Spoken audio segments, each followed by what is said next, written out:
Hey everybody, it's Allison. I just wanted to say hi to you all, and hope you're doing well during COVID-19. I want to talk to you today about mindful self-compassion. I think one of the most important things when you're dealing with any disabling condition is the ability to be both nice and understanding to yourself. With everything that's going on, you deserve to feel good about yourself. You deserve to have hope. You deserve to feel like you deserve whatever good fortunes you have and get.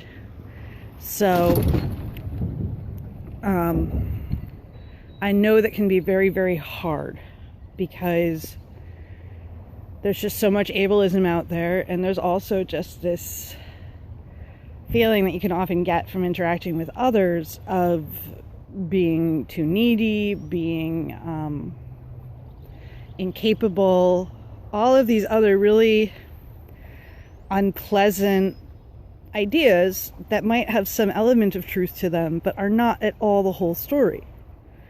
So it becomes more and more important that you become your own best cheerleader. Unfortunately, for a lot of us, when we get hit with these things, self-doubt might already have creeped in, but it now, makes a lot of noise, and it becomes harder and harder to believe in yourself because you're getting less and less outside affirmations. So I want to talk about how you deserve better than that. You are better than that. And things that you can do to help yourself recognize it. And so the first thing is that all of us are inherently worthwhile, period. Another part of it is that when you feel these doubts, it's often hard to even do the things that you are able to do, to even get the things done that you could do otherwise. And so you're really hurting yourself, and primarily yourself, anytime you're falling into self-doubt or fears or these limiting negative beliefs. At the same time, it's really hard to not fall into those things because, well, when everything seems to be giving you that information, it's hard to ignore it. So, what you need to do is be stronger and be kinder to yourself. The strength I'm talking about is not physical strength. It's not outer strength. It's inner strength, which I know can also take a beating. But you have the potential in you to feel good about yourself. You have the potential in you to live a good quality life no matter what else is going on. And so it's time to reach in and be kind to yourself and give yourself that chance and those beliefs rather than falling into that emotional trap of I'm not good enough, I'm not worthy, I can't do it. So the first part of it, mindfulness. Being mindful is about living in the moment, focusing on the moment, and being aware of the moment. I talked about this in an earlier video. And the more you practice mindfulness, the more aware you are of what's happening in the moment, the more aware you are of what you are doing and learning and being in the moment, the better you can absorb yourself in the moment, the better you can feel about yourself in the moment, the more hope you can have in the moment. At the same time, self-compassion is vital. So many of us are kind to our friends, to our families, bend over backwards to give them what they need, but don't give ourselves that same compassion, that same respect. And that's really hard. And for whatever reason, we're conditioned and taught more about being kind to others than we are about being kind to ourselves. We're more used to being kind to others than being kind to ourselves. And so what we need to do is work on fixing that. When you find yourself frustrated or upset, don't yell at yourself. Don't get mad at yourself. Don't scold yourself. Instead, think about what you would do if a friend of yours was struggling in the same way. How would you treat them? What would you do for them? How would you give them a hand? How would you help them?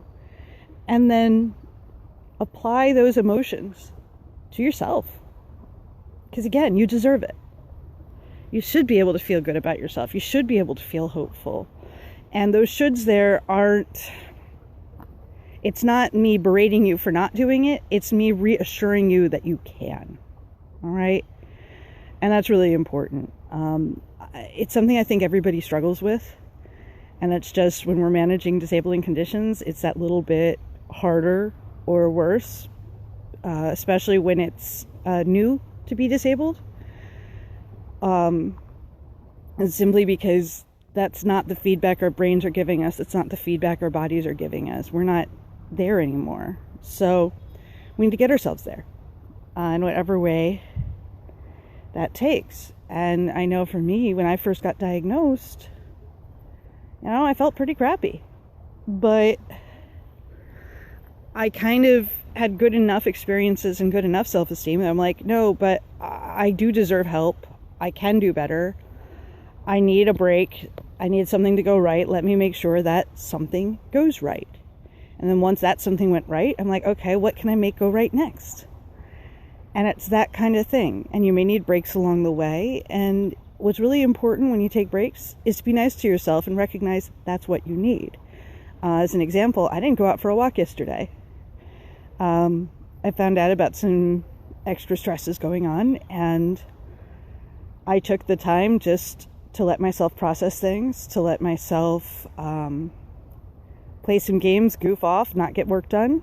And if I had berated myself for that, I probably wouldn't be out here today talking to you guys, because I would be still mad at myself and I wouldn't be able to move forward. But I was able to tell myself yesterday, I'm giving myself today. I'm letting myself grieve. I'm letting myself process. I'm letting myself get what I need. And then I know that tomorrow I'll have things enough together that I can kind of go back to my healthier, more normal routine. And that's what I've done.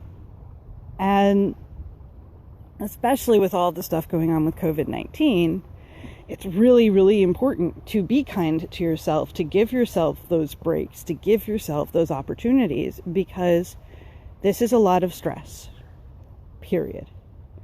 Even if nobody in your family is directly affected, even if you're safe, even while you're healthy, this is a lot of stress.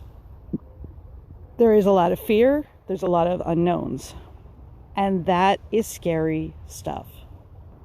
Fear is tiring. Fear can be exhausting. Living in fear does you no good. But the fact is, this is scary information right now. It is. There is no denying that, and there's no getting out of that. It simply is scary stuff. What you can do, though, is say, okay, it's scary. What can I do to protect myself? What can I do to take care of myself and my family? Do those things. And then do your best to enjoy your life.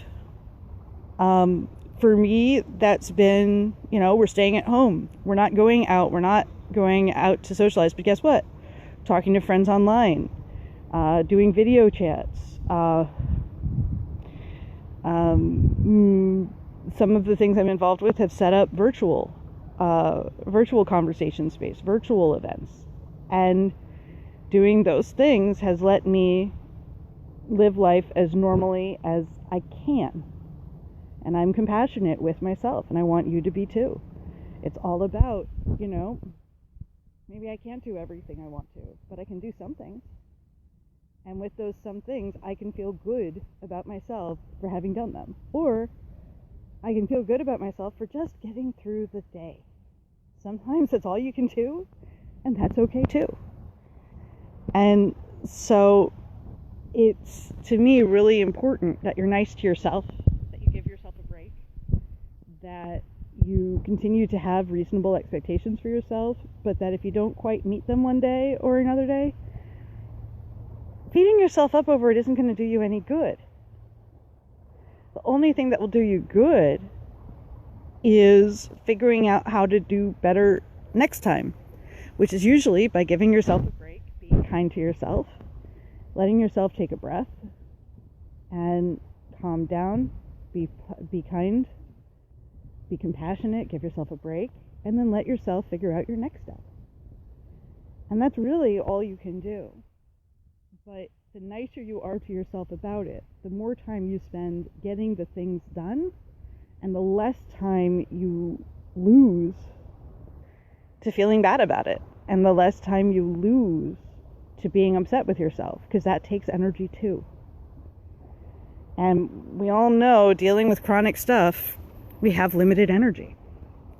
So, to make the most of your energy, best thing you can do is be kind to yourself, be compassionate with yourself, give yourself a break, give yourself healing time, and do what you can as you can, and be proud of yourself for doing it.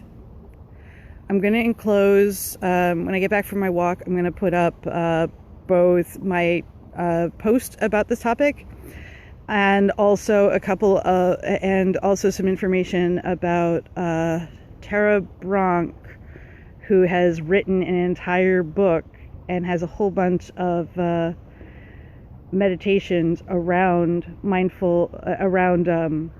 she calls it radical self-compassion, which is the kind of stuff I'm talking about.